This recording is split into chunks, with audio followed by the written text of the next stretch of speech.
What if I told you the greatest backing vocalist in rock history was erased from his own band's website just to make room for a teenager? He was the secret sauce, the high harmony that made the hits fly, and the only guy who didn't have an ego the size of a tour bus. But that didn't save him from being airbrushed out of history like a Soviet dissident. Here's how Van Halen turned Running with the Devil into Running with the Diaper. Like, subscribe, thank you. So you got Michael Anthony. And Mike has a job. He's the bassist for Van Halen. But he's not just the bassist. He's the glue. He's the guy who chugs Jack Daniels on stage, keeps the rhythm locked down while the guitar goes off on a 3-minute solo and hits those high notes that make Dance the Night Away sound like sunshine. He's the nice guy, the loyal soldier. He's been there since the backyard party days in Pasadena, lugging gear and taking orders. But Mike has a problem. His bosses, the brothers, Ed and Al, do not respect him. They never have. To them, Michael Anthony is just a hired gun who got lucky, a guy riding their coattails. They resent the fact that he gets an equal cut of the money. They resent that the fans love him. Most of all, they resent that he's friends with the enemy, the singer they just fired, Sammy Hagar. So it's 2004, the band is falling apart. Eddie's in a bad way, and I mean a really bad way. The drinking's out of control. His teeth are falling out, and he's living in a house that looks more like a frat house after a kegger than a rock star's mansion. But they need cash, and they need to tour. So they call up Sammy for a reunion. Sammy says, I'm in, but only if Mike is in. Ed and Al do not want Mike. They hate Mike, but they need Sammy. So they hatch a plan, a really nasty plan. They go to Mike and they slide a contract across the table. And this contract says, you are no longer a member of Van Halen. You are a hired musician. You have no voting rights. You have no ownership. You get paid a salary, and you sign away your rights to the logo, the name, and the merchandise. And Mike, being the guy that he is, looks at the contract. He knows it's a screw job. He knows it's an insult. But he looks at the fans, looks at the legacy of the band, and he signs it. Literally signs away his life's work just so the fans could see the lineup one last time. He takes that pay cut. He takes the disrespect, and he gets on that plane. And the tour is a disaster. Ed is stumbling around the stage, playing out of tune, sometimes stopping songs in the middle. Mike and Sammy are holding it together by a thread, covering for him, trying to put on a show. And every night, Mike goes out there, drinks his Jack, does his solo, and he smiles. He doesn't complain, doesn't trash talk in the press, just does his job. But when that tour ends, the brothers are done with him. They blame him for the tour's bad vibes. They blame him for being friends with Sammy. They want him gone. But they have a problem. Who are they going to replace him with? Who can play the songs? Who can put up with the drama? And that's when Ed looks around his house and happens to see his son laying there, Wolfie. Wolfie's 15 years old. He's a kid. He likes video games, been playing bass for about 3 months, never played a gig, never toured, definitely never recorded an album, but he has the right last name, and to Ed, that is all that matters. So Ed makes the call. He fires Mike. Doesn't call Mike to tell him. Doesn't send a letter.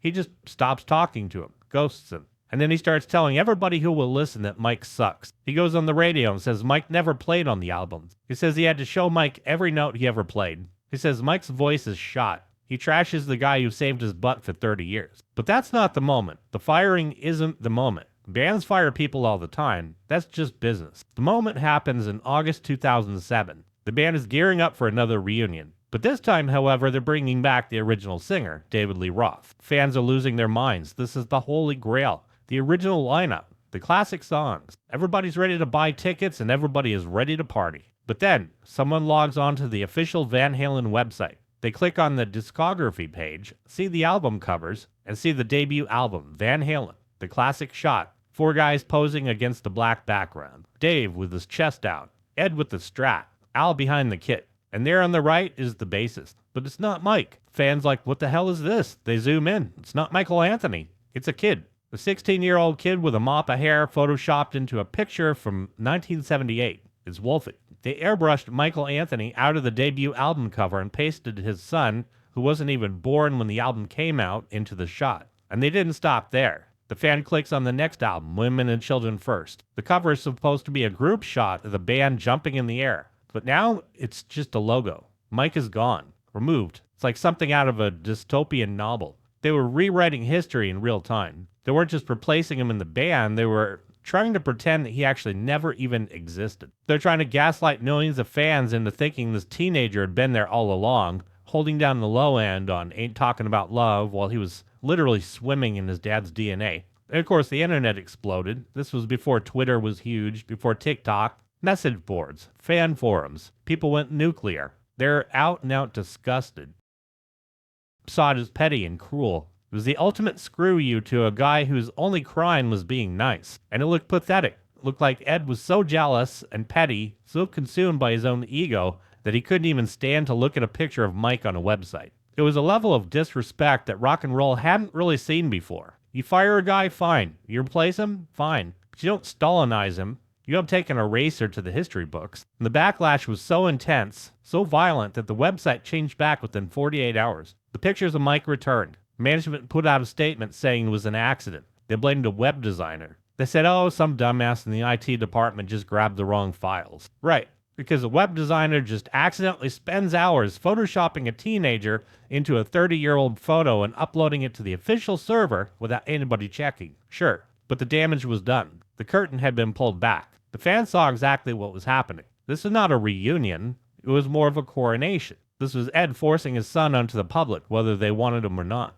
And Ed didn't care. He doubled down. He went on press tours and said things that made your jaw hit the floor. He said, I don't have to ask anybody to play with my son. He said, if Wolfie isn't in the band, there is no band. He held the entire reunion hostage. Basically told the promoters, the fans, and David Lee Roth, you want the hits? You want the tour? You take the kid. So the tour happens. Fall 2007. They book arenas. They charge $150 a ticket, which was kind of a lot back then maybe. And people buy them because it's Van Halen with Roth. It's the songs. They have to go. But the vibe in the room is weird. It's tense. The lights go down. The crowd roars. The band comes out. Ed looks better. He's soberish. Dave's doing spinning kicks. Alo's pounding away. And there stage right, standing on Mike's spot, is Wolfie. He's wearing the baggy jeans. Looks like he should be doing homework. He's standing still, staring at his fretboard. He's playing the notes. He's technically proficient. He learned the songs, but there's still a hole in the sound. A massive gaping hole. The backing vocal. Every time they hit a chorus, Dance the Night Away, Unchained, Feel Your Love Tonight,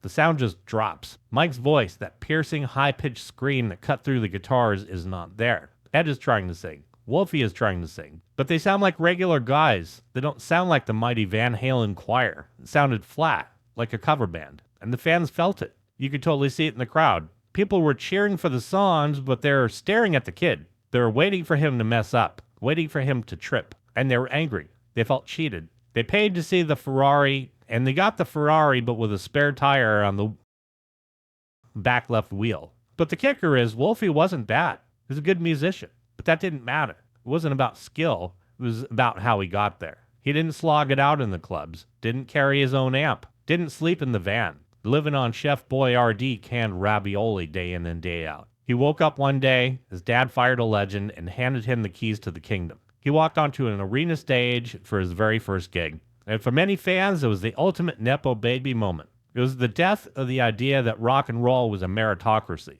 And it was also proof that if your dad's famous enough, it doesn't matter if you've paid your dues. It doesn't matter if the fans want you, you get the job. And Mike, he was sitting at home. He watched it all happen. He didn't sue. He didn't go on a rampage. He just joined a band with Sammy Hagar called Chickenfoot. Went out, played small theaters, carried his own gear sometimes. He smiled, drank his Jack, and he sounded perfect. Fans started bringing signs to the Van Halen shows. Where's Mike? No Mike, no VH. Security would confiscate them. Ed would get pissed if he saw them. He would stop the show and yell at people. It became a war between the band and his own audience. And Wolfie was caught in the middle. He was a teenager being booed by 20,000 grown men, getting death threats on the internet, being called every name in the book. And it wasn't his fault. His dad put him there. And a lot of enraged fans said his dad used him as a shield against the past. But he stayed. He played the tours. And then he recorded what would be their final album, A Different Kind of Truth. He cemented his spot. Eventually started his own band,